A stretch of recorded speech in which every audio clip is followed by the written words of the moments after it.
नमस्कार, मैं डॉक्टर नीलिम्प त्रिपाठी आपको शनि जयंती के इस पुनीत अवसर पर अनंत शुभकामनाएं निवेदित करता हूँ।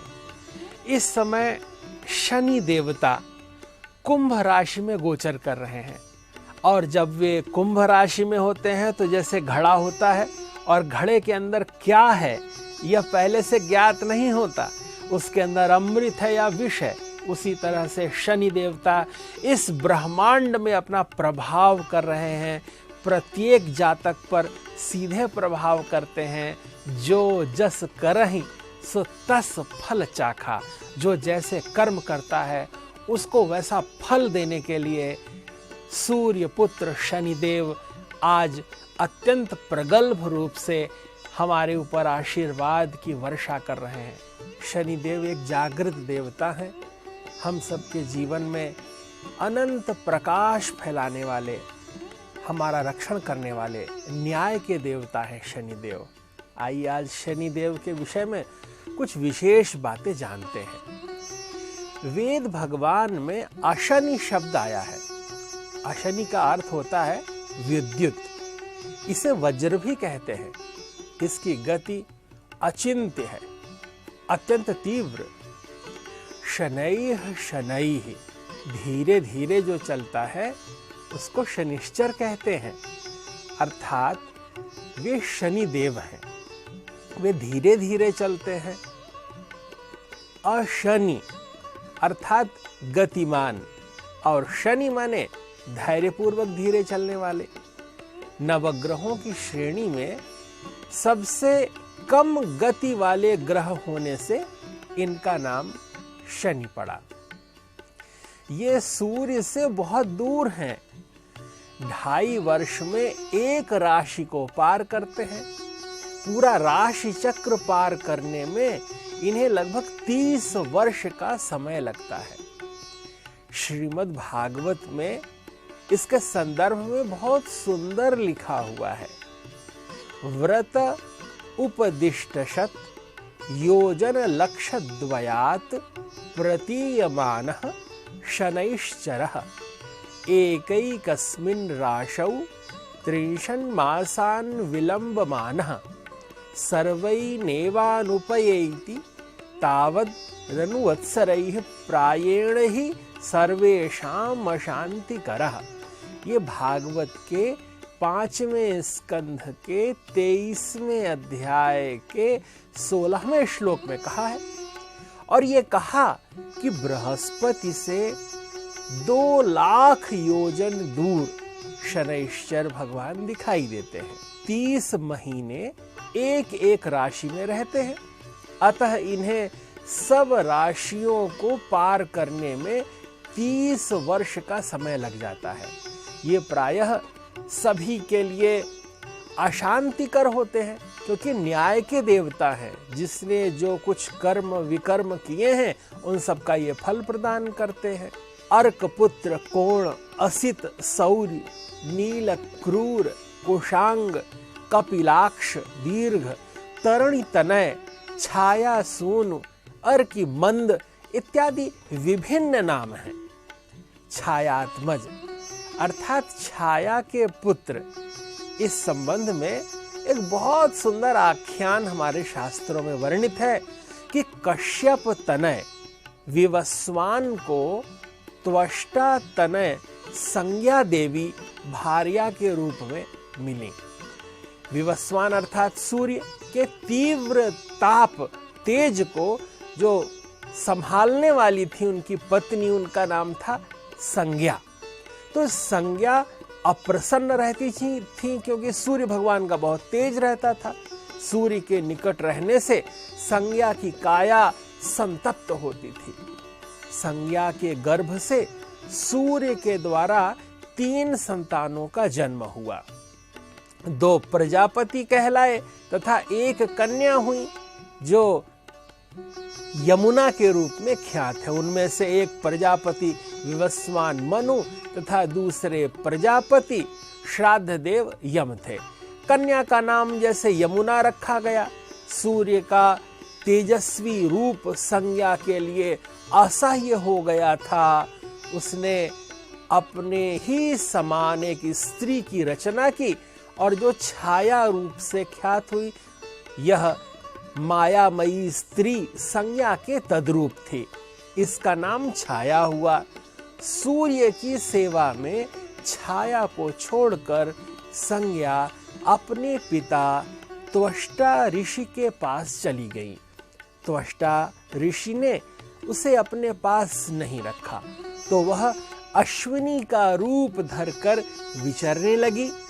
उधर छाया संज्ञा की तीनों संतानों के साथ रहती हुई सूर्य की भार्या के रूप में रहने लगी। समय बीतने लगा।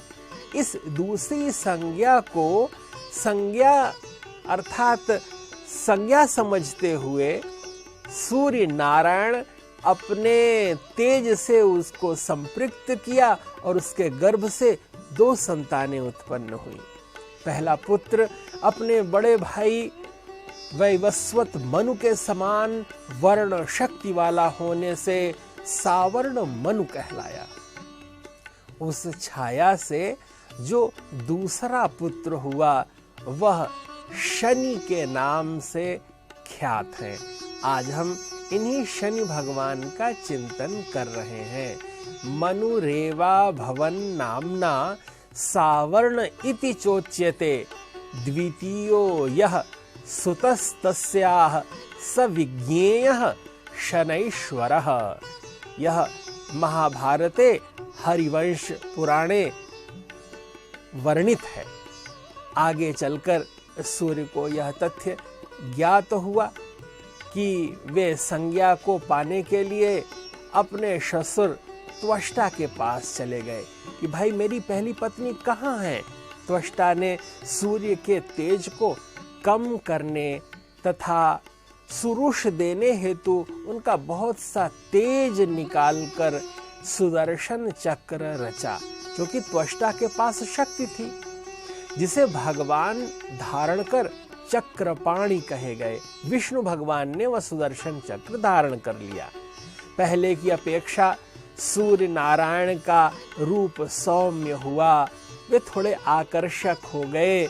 इसके बाद सूर्य ने अश्विनी बनकर चरती हुई संज्ञा के गर्भ में वीर्य का आधान कर 2 अर्थात जुड़वा संतानों को उत्पन्न किया। ये अश्विनी कुमार नासत्य एवं दस्त नाम से जाने जाते हैं। ये देवताओं के वैद्य हैं। यह आख्यान ज्ञान की गुत्थी है। इसे बहुत विवेक से ज्ञानी गुणी लोग समझ पाते हैं, क्योंकि संज्ञा का नाम संध्या एवं सुरेणु भी है। वास्तविक संज्ञा से 3 संतानें, संज्ञा की छाया से 2 संतानें तथा अश्विनी संज्ञा से भी 2 संतानें, अर्थात 3, 2, 2 कुल 7 संतानों के पिता सूर्य नारायण कहलाए। इसी कारण सूर्य को सप्ति कहते हैं। सप्त सप्तिर मरीचिमान, आदित्य हृदय स्तोत्र में यह शब्द आता है। ये वाल्मीकि रामायण में उल्लिखित है। भ्राता शनैश्वराश्वस्य ग्रहत्व मुपलब्धवान, न सत्ये ये समाख्याति स्ववैद्यो तौ बभूवतुः। ये वाल्मीकि रामायण के 962 में उल्लिखित है। शनि की प्रतिष्ठापना ग्रह के रूप में हुई है। उनके जो द्वितीय पुत्र मनु थे, वे 8वें मनु हुए कि भ्राता जो शनैश्चर महाराज हैं, ये लोक पूज्य ग्रह हैं। वर्तमान में 7वें मनु स्वयंभू मनु का शासन है। द्वितीयो यह सुतस्तस्य मनोर्भ्राता शनैश्वरः। ये महाभारत में लिखा हुआ है। ये खिल भाग में वर्णित है। इसमें बताया गया कि छाया का जो रंग होता है वह श्यामल वर्ण होता है। इस तरह इनका रंग छाया है और छाया का स्वरूप यह है कि अत्यंत जो श्यामल वर्ण होता है वह दिखाई देता है। इस तरह हम यह समझ सकते हैं कि जैसे दिन और रात है, उसी तरह सूर्य नारायण की जो संतान है, वह संतानों में ही ये दो विभिन्न संतानें हैं, जो दिन रात में शुक्ल को दिन रूप में मान लेते हैं जो संज्ञा है, और रात को कहते हैं कि ये छाया है। अर्थात सूर्य की ही दूसरी पत्नी इस रूप में छाया के रूप में ख्यात है। छाया सूर्यास्त के बाद संध्या काल प्रारंभ होता है। यही रात्रि या छाया का शैशव रूप है। छाया माने रात, अप्रकाश, इसमें प्रकाशहीनता है। इसलिए इस बात को हम सहजता से समझ सकते हैं कि जो अश्विनी को भी संध्या कहते हैं। अश्विनी संध्या नक्षत्र है। जैसे मेष राशि का प्रारंभ है एवं मीन राशि का अंत है, ये जो संधि है अर्थात जो नक्षत्र होने से अश्विनी की संज्ञा संध्या है। यहाँ सूर्य काल की पत्नी काली, वे तीन रूपों में हैं। संज्ञा दिन, प्रकाश ज्ञान, छाया रात, अंधकार अज्ञान, संध्या अश्विनी दिन रात। ज्ञान अज्ञान से परे की स्थिति अगर कुछ है तो वह यह काल है। जब छाया अज्ञान है तो उससे उत्पन्न होने वाला व्यक्ति भी, जो पुत्र है वह भी अज्ञान रूप हुआ, कषाय रूप हुआ, कृष्णकाय हुआ। शनि का वर्ण वस्तुतः श्यामल है। वास्तव में उदयास्त सूर्य का गोला गहरे लाल वर्ण का दिखाई देता है। गहरे रक्त वर्ण में कृष्णता होती है। वह पाप का रंग कहा गया है और माना गया है कि सूर्य भी अल्प पापी है, किंतु उसका पुत्र शनि अति पापी है, क्योंकि ये ग्रह इस रूप से फल करते हैं। शनि सुनील वर्ण है। सूर्य की पत्नी संज्ञा 7 रूपों में वर्तमान है। दिवा, उषा, निशा, छाया, संध्या, सुरेणु और अश्विनी नक्षत्र, ये विशेष रूप से इसी कारण इन्हें सप्त सप्तिः कहते हैं। शनैः शनैः चरति इति शनैश्चरः। कृष्ण वर्ण वाले शनि देव के विषय में हम लोग चर्चा कर रहे हैं। अब आइए आपको शनि के इस दिव्य स्वरूप में, शनि अमावस्या के संदर्भ में, शनि जयंती के संदर्भ में जो ये विभिन्न 3 विशेष योग उत्पन्न हुए हैं, इस पर हम चर्चा करें कि शनि देव हमारे जीवन को कैसे प्रभावित करते हैं। वस्तुतः शनि न्याय के देवता हैं। हम जो करते हैं उसका फल हमें शनिदेव प्रदान करते हैं। शनिदेव का एक नाम अधोक्षज है, अर्थात वो झुक करके देखते हैं, कभी किसी को सीधी दृष्टि से नहीं देखते। सीधी दृष्टि से देखने के कारण सामने वाले को कष्ट होता है, इसलिए उन्हें शनैश्चर या अधोक्षज कहा जाता है। वे धीरे धीरे चलते हैं और उनकी महिमा इतनी अपार है कि कश्यप की पत्नी अदिति गर्भवती थी। बुध ने उनसे भिक्षा मांगी, गर्भ के कारण वे शीघ्रता से चलकर भिक्षा न दे सकी। तब बुध ने अदिति को शाप दे दिया कि तेरा गर्भ मृत हो जाए। यह सुनकर अदिति व्याकुल हो गईं और यह दशा ऐसी कुछ वर्णित हुई, घटित हुई कि कश्यप ने अपनी शक्ति से बुध के शाप का निवारण कर दिया। तब कश्यप ने कहा कि यह मरा नहीं है, अर्थात अंड गर्भ में स्थित है। तब से सूर्य का नाम मार्तंड हुआ। न खल्वयं मृतोंडस्थ इति स्नेहाद भाषत। तात्पर्य यह है कि विभिन्न कथाओं से बताया गया कि ये ग्रह चार अत्यंत प्राचीन हैं, अनंत हैं और सर्वसमर्थ हैं। नवग्रहों का आपस में तालमेल है और इनके स्वरूप, इनकी संज्ञा, इनके अर्थ और इनके संपूर्ण परिभ्रमण काल से हम समझते हैं कि इनमें कितनी अपार शक्ति होती है। शनि भगवान को प्रसन्न करने के लिए शनि स्तोत्र पढ़ना चाहिए। ओम प्राम प्रीम प्रौम सह शनये नमः, ऐसा बोल करके शनि भगवान की आराधना करनी चाहिए। शनि भगवान न्याय के देवता हैं, अधोक्षज हैं, तो किसी ऐसे व्यक्ति को दान करे जिसको कुबड़ निकला हुआ हो, उसको कंबल दे, उसको चरण पादुकाएं प्रदान करे, छाता दे, अथवा किसी भी ऐसे व्यक्ति को कुछ दान करने से जिसको आवश्यकता है और वो शारीरिक पीड़ा से ग्रस्त है, तो शनि देव की कृपा प्राप्त होती है। हनुमान जी का स्मरण करें, हनुमान चालीसा पढ़े, कहते हैं तब शनि देव कृपा करते हैं। क्योंकि जब शनि की 7.5 चलती है तो 2.5 साल, 2.5 साल और 2.5 साल ऐसे करके 7.5 साल वो प्रभाव दिखाते हैं और इस तरह 3 राशियों में रहते हैं। जब हनुमान जी पर शनि की 7.5 लगनी हुई तो उन्होंने कहा शनिदेव आइए, आप कहाँ से आएंगे? बोले हम तो सिर से आते हैं, फिर मध्य में रहते हैं, फिर पैर से उतरते हैं। तो जैसे ही शनिदेव आए, भगवान का नाम लेकर उन्होंने जैसे ही भगवान नाम का आश्रय लिया, और कहते हैं कि शनिदेव सिर पर ही आए थे कि भगवान नाम के अनंत प्रभाव के कारण शनिदेव अपने आप को ऐसा समझने लगे कि वे प्रबल नहीं हो पा रहे हैं।